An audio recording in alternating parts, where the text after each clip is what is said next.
A dream scenario for Panama, nightmare for the United States. Yeah, Panama then through to the Nations League final. The US will have to make do with a third, fourth place against Canada. Where did it go wrong? Here's Pochettino. We feel very disappointed because I think in the way that we approach the game and start the game wasn't in the right way. That is why I feel so disappointed, and we all feel disappointed. I think in the first half, I think we played too slow, so comfortable on the pitch.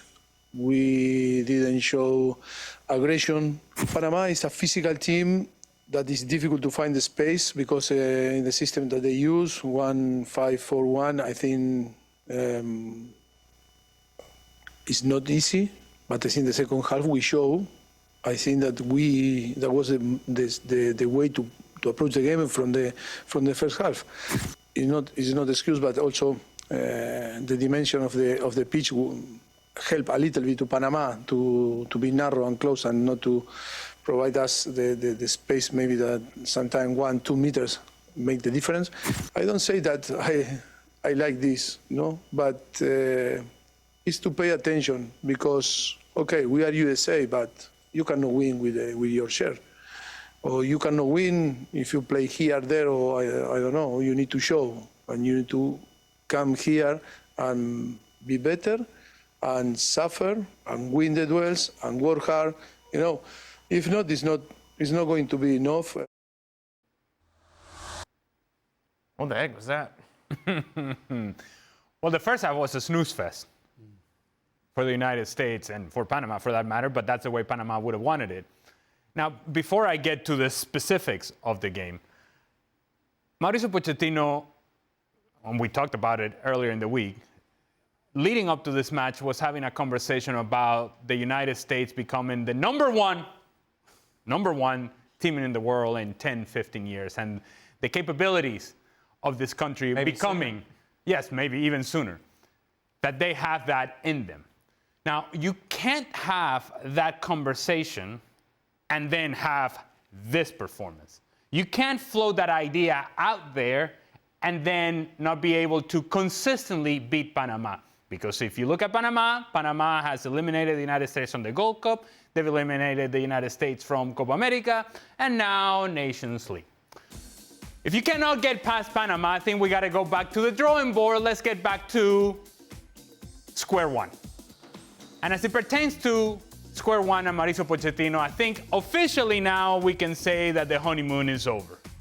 There was a certain level of expectation with Mauricio Pochettino taking over the United States. Whether those expectations were realistic or not, I think we can have that conversation at a different time. But there was an expectation. This team is yet to showcase what is it that they want to do under Mauricio Pochettino.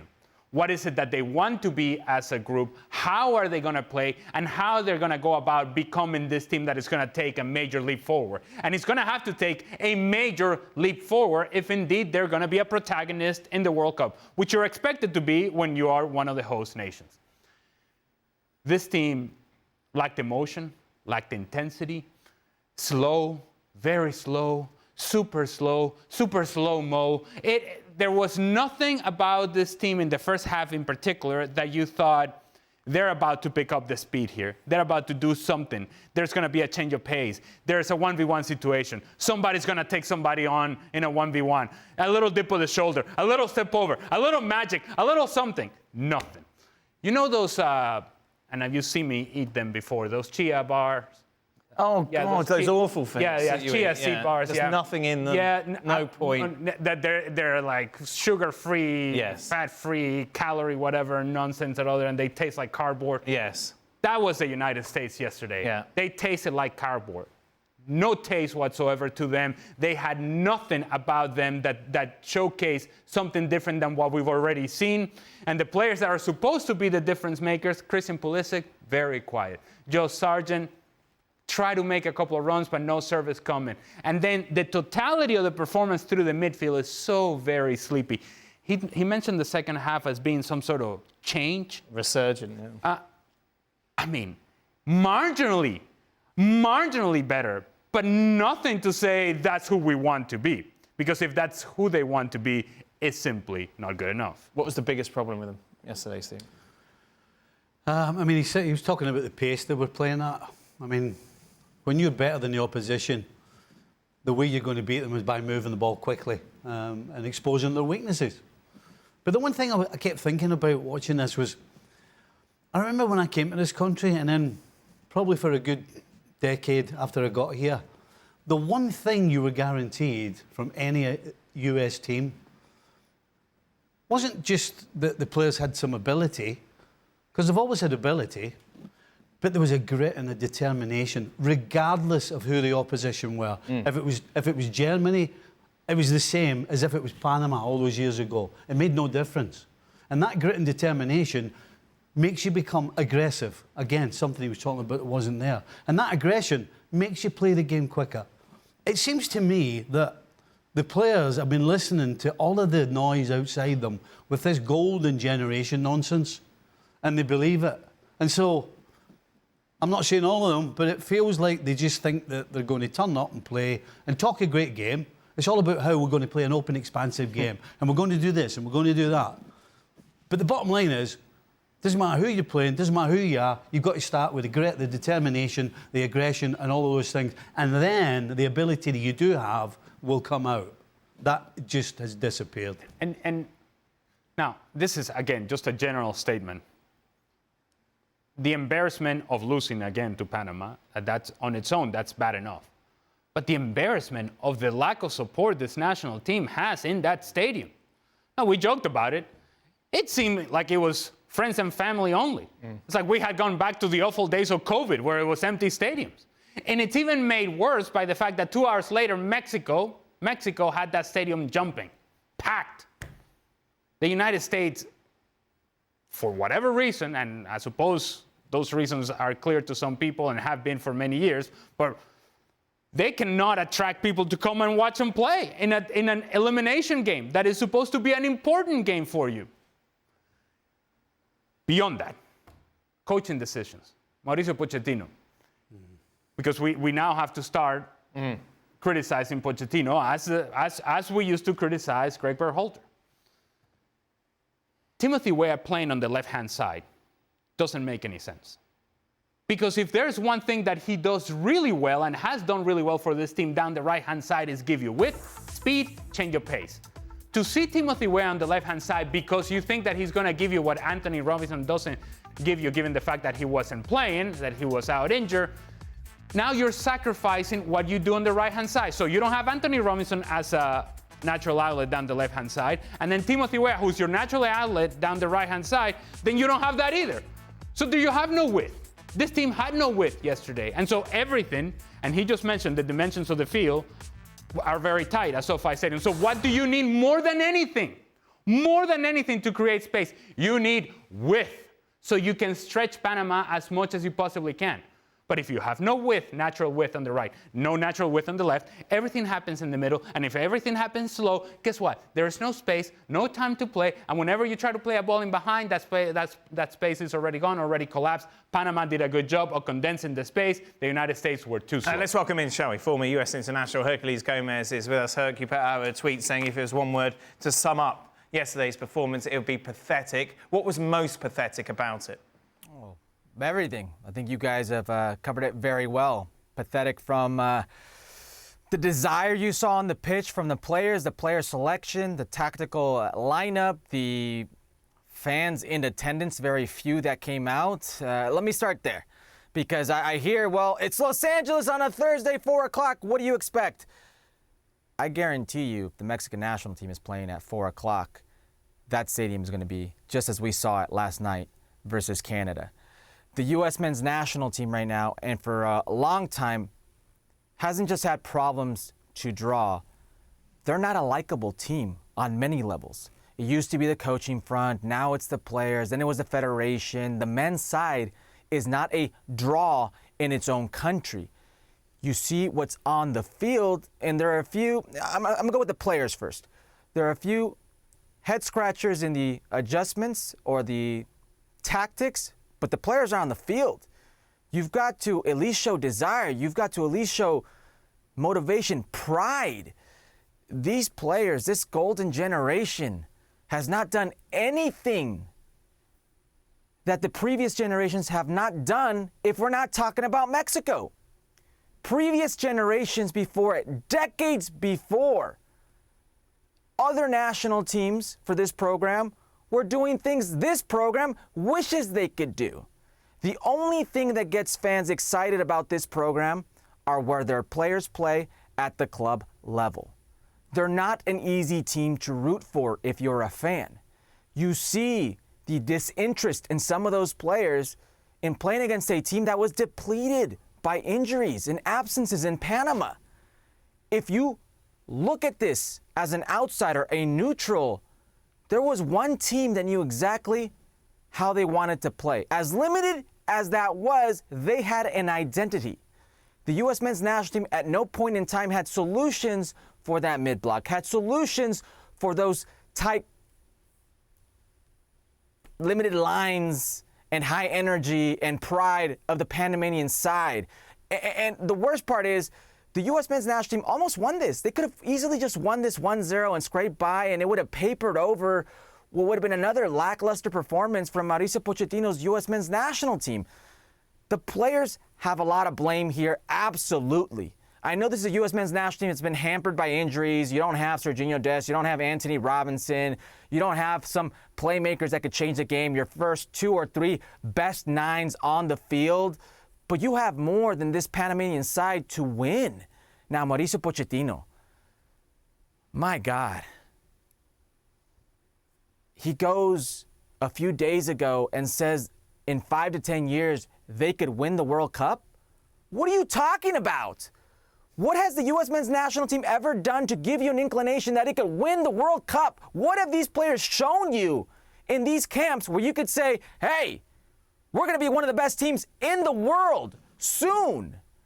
The next 2 World Cups, we could be there. I've seen more from Mauricio Pochettino in YouTube charity matches than I have from the U.S. men's national team. You have a situation where you are struggling for imagination, where you are struggling for creativity, you are struggling for a player to go out there and find passes, find the nines, find the wingers, and you leave a player like Giovanni Reyna on the bench? And why? Because you wanted to save him for extra time against Panama at home? There are so many things with this performance that were just beyond pathetic. I can't even begin to start where, honestly. Let's just remind you then how things that the place in the final was at stake. That final will be contested between Panama and Mexico. Mexico, of course, beating Canada by 2-0 to book a place in the Nations League final. So still the US have got to play Canada, Herc, yes? I guess this goes for both nations. Honestly, I didn't have high hopes for the U.S., but I was very wrong when it came from Canada and Mexico. This is just a bigger disappointment for Canada as it is the U.S. And not because they lost, but how they lost. This was a Canada kind of laid over. So now the third place match, let's see who's left. I envision a scenario where Mauricio Pochettino is again sending players home. I envision a scenario where Canada might be doing the same thing. What kind of game are we going to get between the United States and Canada for the third place? And if you thought the Panama versus U.S. men's national team attendance was bad, my God, I cannot wait for what is in store for the third place United States versus Canada. So, Herc, the problem is, obviously, the US are going to be hosting the World Cup. They don't have to go through any sort of qualification process. There are not many proper matches, if you like, between now and the start of the World Cup. Where is this team going to learn? Where is it going to grow? Where are we going to see them put these mistakes behind them? Great question, Dan. And this is why the Nations League was so important. This next Gold Cup, you're going to have a scenario where the Gold Cup and the Club World Cup overlap. Well, you're going to have some important players for the U.S. men's national team probably not be in the Gold Cup. FIFA has already said the priority will be the Club World Cup, so you're going to have players who play at Juventus. You're going to have maybe Gio Reyna stays at Dortmund. Maybe another player moves elsewhere, and he could be in this tournament. You're not going to have a full deck. You're not going to have the full squad. So that dry run, if you will, won't really be a dry run. So it was imperative that the few games that you had at a high level, you take advantage of. And you're right. No World Cup qualifying. I think that's a problem for the U.S. men's national team, as it is for Mexico, as it is for Canada. You don't have these high-intensity matches. You can't go out because of the Nations League in Europe, because of the Nations League in CONCACAF, and World Cup qualifying elsewhere, get quality opposition. It's a massive problem, and I don't know how U.S. soccer, I don't know how the United States men's national team is going to fix that. Any positives, Herc? I guess that it's got over. Nice tan in LA, Herc. Definitely. Thank you. Disneyland. Thank you. Yes, sir. At Disney, that's a positive. We got a free trip out here to Los Angeles. Listen, I'm at a loss for words to trying to get U.S. men's national team fans to stay on board here because they endured what I thought was a promising start by Greg Berhalter and a tumultuous end. And now you are here with Mauricio Pochettino, who you are paying $6 million a year. $6 million a year, and I'm getting the sense that he doesn't watch the games. He's not scouting the players. You don't have the luxury of being in Argentina, being in Brazil, being in these different countries where you don't have to go recruit dual nationals. He doesn't care about that. I see more out of him watching his ex-team in Newell's Old Boys in Rosario. I see more out of him in these YouTube charity matches than actually working with the U.S. men's national team and what maybe players that play at a high level or participate in a high level in the top 5, leagues in the world, but haven't done anything that any other U.S. men's national team pool has done before them. So I'm sitting here, what are $6 million a year getting you? What is going on? It's not your money, Herc. Who cares? Who cares what he's getting paid? It doesn't matter, does it? Well, it's my job to care. It's my job to analyze. It doesn't matter. $6 million for me. It doesn't really affect things. He's one of the highest paid managers in world international football. So we should hold him to the fire when we don't see results, when we see a regression, because from Greg Berhalter's in to Pochettino now, they're getting worse. Albania failed to muster a single shot on target. Just a reminder, this is all about qualifications for the World Cup next year. It is a nice group that England have drawn in. You think? To say you think? Latvia next up for Thomas Tuchel's side. Keep an eye on this game for us was Nadim Anua, who joins us now. Nadim, big takeaways from this game? Oh, it's coming home, Dan. It's coming home, and you know it. Let's celebrate right now. The World Cup is coming home to England. Forget about everybody else. This is it. Yes. That is it, yeah. No, in fairness, it was a positive game. I think the talk was that Thomas Tuchel was going to get his side to play in a more Premier League style. And I think we sort of wondered, well, what does that mean? And what I liked was the fact that at times the tempo was higher, which is very unlike what we tend to see in international football overall, but especially from England. I thought the press itself was impressive. The fact that one goes, everybody goes. They try and swarm on the opposition. And the fact that Albania had 3 shots not on target, I think a lot of that is down to the way that England was sort of forcing them to play in that match itself. So it was good seeing Lewis Skelly score a goal on his debut, the youngest ever to do it for England. Seeing Dan Burn go in there, the age of 32, and have an impact. I think as the game went on, he faded a little bit, but what a week for him. 2 games in a row at Wembley for 2 different reasons. What a week that is. But yeah, it looked positive. And for Tuchel himself, the crowd, it wasn't like the most enthusiastic crowd because maybe it was Albania. But the fact is he started. This is qualifying for the World Cup. That is the objective. And yeah, you can sort of see subtle differences which could possibly continue to improve for England. Bellingham the best player, Nadim? In the first half, yeah, I thought the way that he was playing in that sort of 10 role, like they kept saying on TV, it's a free role, it's a free role. I don't think free roles really exist in 2025 because you have to do other sides of the game as well. But I thought his link-up play with the others around him was really good. I think the ball he played for Lewis Skelly was top-notch. And the fact that he was getting into the box supporting Harry Kane so that those putting the balls in do have more than one option in there. So I was impressed by the way that he played. And as I say, in the second half at times, it wasn't as clean. But then he plays so well, you forget how young he is. Like, what a talent he is for England. And the fact is he's comfortable. He's getting better in that link-up play with all those guys in that team. They look like they've played a lot of football together, which is a really positive sign considering how young they all are together. And what's good to see as well, consistency from Phil Foden, bringing his club form to the international stage. Oh, boy. Dan Thomas, I'm going to pretend I didn't hear that. So what I will say is that 11 players that started the game for England did very well to force Albania to not have any shots on target. Yeah, he wasn't his best. He wasn't his best. He's not had a great season. He knows that. Everyone can see that. This is the player of the season from last year. And not many people thought he could replicate the form of last year, but the drop-off has been quite stark. But it's coincided with the way that City have been this season. And I think for Thomas Tuchel, firstly choosing to start him, something he didn't have to do, I think that's sort of like a nod in itself to how much belief he has in him as a player. But I think if it was to see the best of him, it's not going to be high and wide on the right. But good luck trying to sort of oust Jude Bellingham from that position centrally. In time, maybe he'll get better. It's been a long season for him, and he'll have the belief because he wants to work hard, he wants to be successful. But it's definitely not been a memorable season to this point. Harry Kane with a few chances, Ali, took his goal very well. And I don't think people realize how difficult that is. First of all, reading the flight of the ball, knowing where the defender is, feeling the defender, allowing the defender to go and challenge for a ball that he's never going to get to, and then being able to bring the ball down. But more importantly than anything, once he's able to control the ball, to have the presence of mind, the patience, and the experience to allow the second defender who's coming across to basically create an angle for him. The defender's coming in thinking he's got to challenge the ball, and of course he's going to do that. And in doing that, it creates the angle for Harry Kane. But all of that has to happen in a fraction of a second, and it takes that level of experience, that level of know-how and calmness in an area in which everybody's freaking out. Oh my God, oh my God, oh my God. Harry Kane is the one that is saying, you move this way, you move that way, I'm going to find that bottom corner. Here we go, goal 2-0. And Stevie, you weren't here when we had the discussion on Wednesday, I believe it was, about the glue. There is Jordan Henderson. He would come on with 10 minutes to go. We discussed whether or not how comfortable you'll be with someone as much experience as Jordan Henderson has to be almost like a mascot, a cheerleader within this squad. Look, if Jordan Henderson can put his ego aside the way that Tuchel, it seems, wants him to do, and be the type of guy who is going to be the experienced one in and around the squad before games. Can he bring him on for 20 minutes just to make sure they keep him somewhat happy?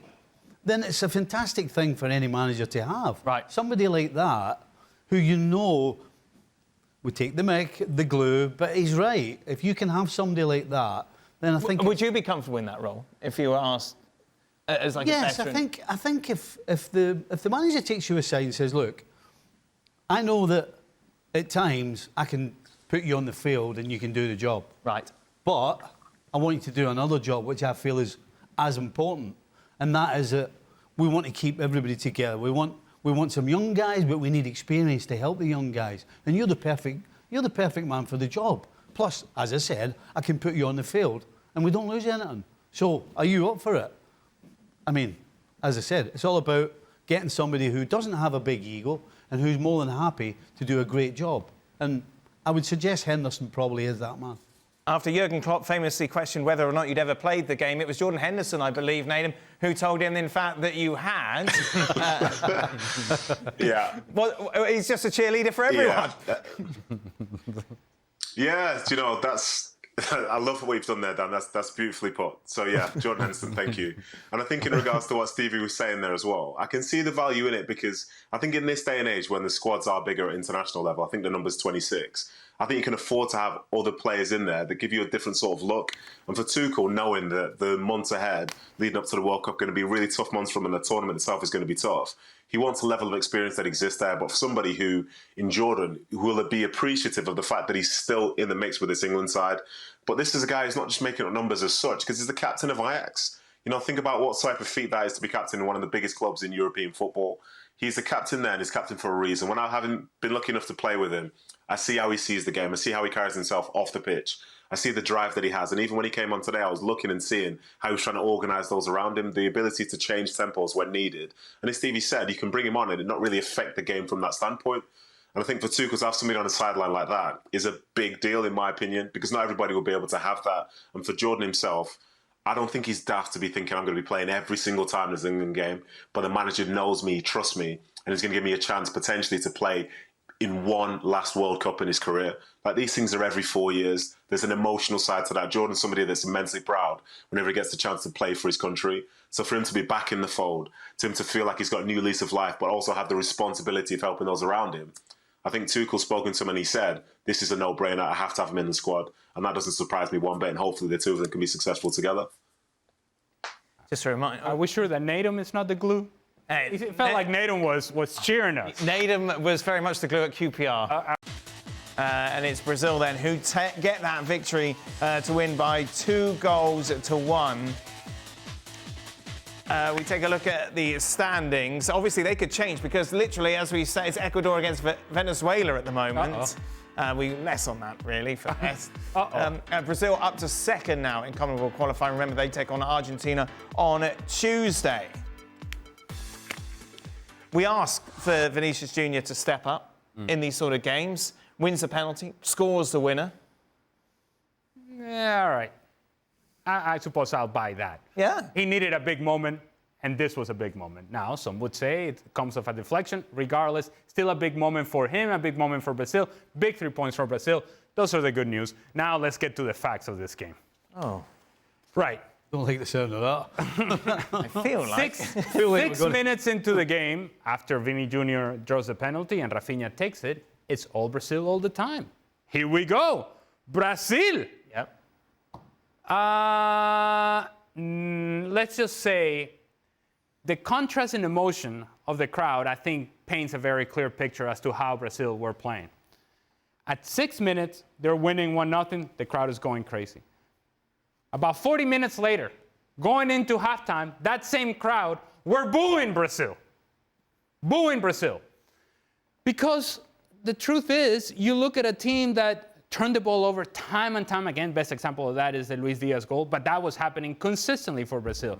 Unable to keep possession of the ball, allowing Colombia to press higher the field, unable to play through that pressure, unable to get key players involved in the attack. Brazil, going into halftime at 1-1, looked more likely to lose this game than to win this game. Second half was slightly better, and give credit to Dorival Jr., the manager, who is highly criticized in Brazil. Made some changes, and the players that came off the bench, in particular Savinho down the right-hand side, gave this team a change of pace, a little bit more activity. That unsettled Colombia and forced Colombia back. But in general, what I would say about Brazil is that mystique that they once had, they no longer have. When you played against Brazil in South America, more teams than not, in fact, the majority of the team, perhaps not Argentina, but even Argentina would have respected Brazil going into Brazil. You would never have seen Colombia going into Brazil and press them higher up the field and get in their faces. Usually the approach would be conservative, but because you see a team that is vulnerable, you feel inclined to, you know what, if we take our line further forward, we can create problems for this team. And Colombia created issues for Brazil. The issue for Colombia was that towards the end of the match, they couldn't make up their mind as to, are we really pushing for a win? Or do we go with, hey, a point of Brazil is okay? And they got caught in between. And being caught in between, Brazil took advantage of that, took advantage of the deflection. They win the game, big 3 points, but there's still a whole lot of work to do for Brazil. Just taking it back for a moment to Vinicius Jr., who, if he was booked, he would have missed the game against Argentina on Tuesday. It's Rafinha who steps in and stops him from that confrontation. Well, Rafinha's kind of carried on in terms of the maturity from what he's been doing at Barcelona. Given the captain's armband, of course. I mean, from going out the door, he's the captain. And it's not really a surprise that he's doing that. And it's not really a surprise that Vinny doesn't have the sense or the brains to act properly and understand that if he does get a yellow, he does miss what is a huge game. But he doesn't miss it. And regardless of whether he's coughing the ball up or he's not at his brilliant best, the fact is, he's involved in the 2 goals, a penalty and a deflection. Yeah, I mean... And so you need them. You know, it would be great if you were the manager to try and teach him a lesson about the way he acts and behaves himself. But you can't, because they need them. They are not fluent. That mistake you're talking about went a long time ago. A long, long time ago. And it ain't coming back anytime soon.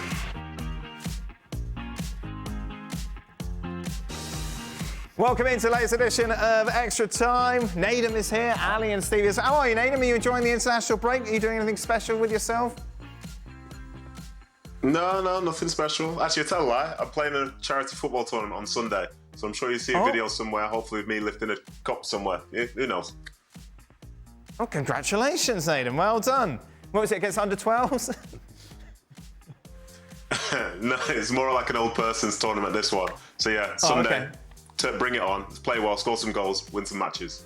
Oh, well done, Nadim. First question is for you. Seeing the way Fergie's United ended and how it's been since then, do you fear City will become average or even worse, like Man United, when Pep leaves? Pep's my favourite manager of all time, and I think he's been a big difference maker across these last few years, obviously. So I don't think it will potentially be as good and it'll look different. But in terms of it being like United, I think what's different is from when United started to fall off, other teams started to rise quite significantly. I don't think the Premier League's really in that sort of position again to find lots more teams pushing on in that manner. So I don't think it'll be as extreme if it does happen. But I think for the way that the club is run overall, I don't envision it'd be something that would last as long as, say, this title drought has been for United. Does Natum, when he plays in these charity matches, does he go and play in the back line? Yeah, what's your position, Or is he Natum? a forward? Is he a striker? Yeah, is it 11-a-side or what is it? No, this is going to be 6-a-side. My goal realistically is to not have to play at the back anymore. I want to be able to enjoy my football, but sometimes for my specialist skills, you just put me at the back and stand there and just take people out. You know, it is what it is. Job's a job. Wow. Yeah. You went in goal, didn't you, towards the end of your playing career? Yeah, that was a mistake. You used to come in with like big swollen fingers. Well, that was the least of me worries. I had to go to the hospital. I thought I'd broken ribs. Some idiot. I was playing with my daughter's team in a co-ed team. Right.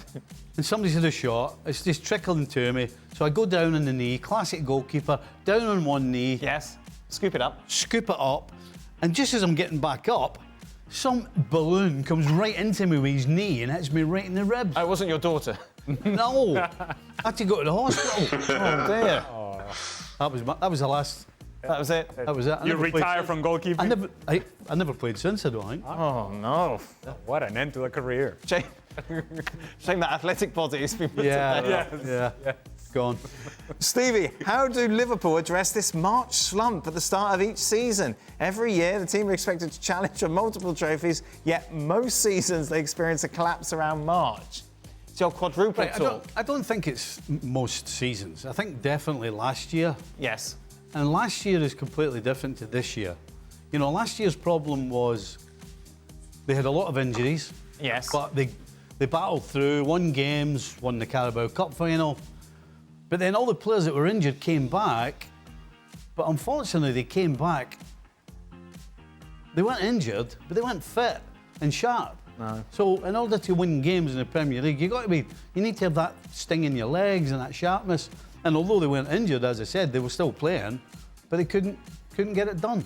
This year is just a case of they're just knackered. They're just tired. Right. Can you look at it the other way? Isn't it a great problem to have that you come March, you're concerned about how are we going to keep everybody healthy because we're still in 4 competitions and we still have the possibility of winning 4 titles. If you're a fan, Super positive. I'm just saying. Yeah, well, not after this week. No, you're right, though. Yeah. Thank you, Stevie. You're right. Appreciate it. What was the weirdest goal celebration you've seen? Where in the world were you for Adebayor? Nadim, I'm trying to think. Well, I was watching that from the bench for that game in particular, but that wasn't that weird given the sort of animosity between him and the Arsenal fans. The weirdest one that some people could probably look up was an old teammate of mine, Stephen Ireland, and his nickname was like Superman. So he used to wear like Superman underwear, boxer shorts or whatever, and there was a goal which he scored one time, and he actually pulled his shorts down to reveal his Superman boxers. That was pretty weird looking back. I think that's it's probably not the greatest thing to do in this day and age, but I guess he got away with it back then because, you know, the 2000s. Were you not a Stephen Ireland fan, I'm suggesting by your tone, Nadim? No, I'm actually playing football with him on Sunday. He's going to be part of my team, but as I say, he just didn't age very well because it is a little bit suspect, to be honest. No, I was going to say, because when he played, he had a rather large backside. That must have expanded, hasn't it? Into retirement? No. Stephen Allen can play. Don't worry about that. He can play. Right. You'll see. Okay. All right, then. Weirdest celebration, Stevie? Can't really think of any weird ones. No. No, not any. Did you Mariners get fined for your celebration? No, we didn't.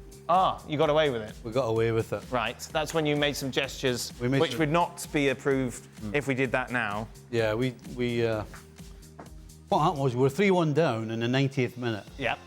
Seemed like always lost, game was over, and Mara and I have been getting pelters from a couple of guys behind the bench. So we had to keep stum. Yes. Because we're getting beat. Yeah. And we scored 2 goals in the space of 2 minutes. We scored, they took the kick off, we scored again, and the ref blew his whistle. So Mr. Mann and I got out the bench, went round the back of it, and made a couple of gestures, Yes. which started like this. But MLS, who love finding you, didn't find you for it. Fortunately, nobody said anything. Right, that's all right. Because we thought we were going to get done. Ali? In honor of the Venezuela game that I'm watching right now. Not allowed to say. Well, it's somewhere over there. You're a jokester. There was a player with the Venezuelan national team who I will not mention. Oh. But who, let's just say, he had 2 love interests Ah, yes. at the same time. Yeah. And he found we would get a certain allotment of tickets in specific areas of the stadium. So he was very interested in trading the tickets so that the 2 love interests would not be sitting in the same area of the stadium. Professional. Well, logical, I suppose. I guess if you're gonna go down that path. Experience. Yeah. He scores actually a big goal in a World Cup qualifier. Okay, who did he go to first? Well, and that's the thing. So we're watching this, and he's running, celebrating, and then all of a sudden he's blowing kisses this way, and then something triggered in his brain. He's like, oh, I gotta come this way too. Let me blow kisses this way. Oh. So he covered all his grounds, I suppose. I guess I didn't check, but that was a big joke in that the players on the field were like, don't you have to go? Don't you have to go like? Hey, you have to go over there. Very good. Which one is the greatest, biggest Clasico, Ali? Okay. Rivalry. Brazil, Argentina, Real Madrid, Barcelona, Manchester United, Liverpool.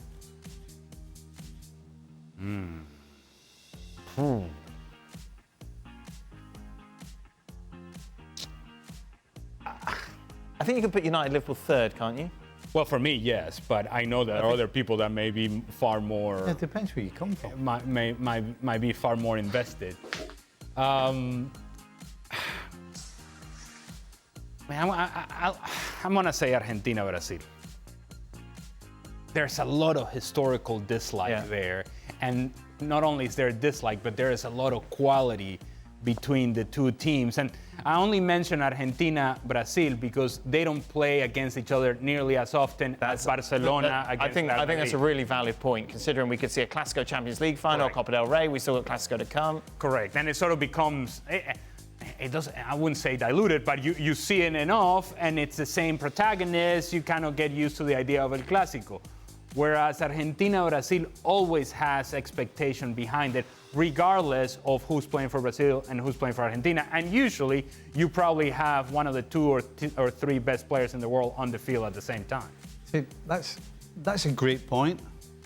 But you could also argue that the fact that Man United and Liverpool play so often, but yet the vitriol and the hatred never drops. It's always through the roof. Yeah, I'm not buying that. I'm just telling you that's what it's like, though. So that's. I don't think Liverpool Manchester United holds the same rivalry that it has done in the past when both teams were very much at the top. I don't think it has that same spark, that same sort of appeal that the other 2 do. I think given Manchester United's fall off of late, I think that's kind of diluted this rivalry slightly. So it depends how good the teams are doing. Is that what you're saying? I think it certainly has a factor within the conversation. Yeah. Yeah. See, I don't agree with that at all. No. I don't think it matters. That's the point. The point is, regardless of where Liverpool or Manchester United are, the level of hate and vitriol and everything else doesn't drop. That would be the argument. It's a great point, but I would argue that the fact that they play so often and it doesn't drop, the level of the emotion, I think that's huge. Just as an example to add on to the Argentina-Brazil conversation, in 2014 World Cup in Brazil, Argentina, obviously it's advancing in the competition, and as they continue to advance in the competition, more and more Argentinian people are taking over, and I was based in Rio de Janeiro, they're taking over Rio de Janeiro. When Brazil was getting destroyed by Germany, the celebrations of the Argentinian people is as if they had won the World Cup. Like, no matter what happened from there on out, their celebrations for Brazil being miserable were just as exuberant as their celebrations of winning. And the constant song, and whoever was in that World Cup covering it there, was talking about Messi and how Messi was going to do well, but they would close out the song. It was the same song always and always and always and always. Maradona es más grande que Pelé. Maradona is greater than Pelé. And that went on, imagine a month of these people and laying in the streets, just singing this song over and over again. It takes a different type of personality to be able to pull that over the course of a month and to be nearly as passionate from day one as you were in the final day when obviously Argentina went on to the final. Nadem, your thoughts on this? I think it's an interesting one. I think if I picture both teams or all these teams playing against each other in what would be the biggest game, relatively speaking, to where they're at, like a Clasico final between Barcelona and Real Madrid feels enormous. There'll be so many eyes on it, just voyeuristically just looking at it. And then being obviously in England, that living in Manchester as well, that Manchester-Liverpool hatred is as real as it comes. Those two teams will always fight out big games which you want to be seen by many. But I think a little bias within me is one whereby if you ever see a World Cup final between Brazil and Argentina, that might be one of the biggest games in football history. And as a consequence, I think I probably believe that to be the bigger one. But then also you could make a great case about the others. But I think for me, it's the Brazil-Argentina one. It is so rare. And if the stakes are high enough, as I say, there's going to be so much attached to it, as Alice just said. Nadem, what's your favourite... This is random. What's your favourite British food? Oh, wow. That is super random. To be fair, one thing about British food is most of it's just not really British anyway. I couldn't say, but I tell you what I do like. I do like a Sunday dinner in a pub. I do like that bit of British culture. Like a roast, provided that's British. Like a lamb roast for me, top, on a Sunday with family. For me, can't be beaten. Love it. Ali, your trips to England? What's garnered the top of your food list? What? I don't often think of England as the cuisine that But when you've been in Britain, there wasn't anything that you were like, oh, I enjoyed that. Well, I was interested in the mushy peas. Mushy peas, yeah. Yes. Yeah, lovely. Never quite understood the beans for breakfast, but Oh, you need a little bit of moisture on the plate. I suppose. But I mean, an English breakfast. I like it. Yeah. Full English? Yeah, full English breakfast. Very good. Yes. Oh, I missed the question. I apologise. Stevie, do you think you'll be able to survive in this era of football with this high intensity? Well, that's like, if Stevie gave you anything, it was high intensity. Yeah. I think that's, if you ever saw him play, then I'm that's... assuming the question's towards my diet, but if I was playing today, I don't think it's anything to do with your diet. And if I may speak for you, Stevie, don't focus on this now. This man was and is a legend. That meant to be a compliment. Is a legend. Wow. No, because because of your diet and your thing, people kind of tend to think that you weren't professional or whatever. When it came to playing the game, you played it at the highest level and consistently so. Yes. So there you go. There you are, lovely. Backhanded in the end. compliments. Well, I'm just saying. Final question for Dan. Who do you have winning the NCAA tournament now that your 2022 winner that you picked, Kansas? That's who we were trying to work out, the little bird. Because the little bird won it for me. Bluebird. Yeah, back in 2022. They lost. That's a Jayhawk. Well, it's still a bird. Yeah, Jayhawk's a bird, isn't it? I'm just saying, Yeah. just so that you know, so you don't refer to it as a little bird. Money was involved. Oh. It was just for fun. What? What's your point? Just for fun, Stephen, isn't it? You don't believe this, do you? No. Auburn is my pick this year. Oh. I'm going through. Am I allowed to tell the result now? Oh, no! Ecuador. I wasn't doing play-by-play. I was just... Sinus infection Mike is not a fun Mike. Ecuador win by 2-1. That is it. Thank you. No! Can I say goodbye now? Okay. All right. Okay. Thank you very much, everyone. Ali will be back to give us some detailed analysis of that. Vamos, Venezuela!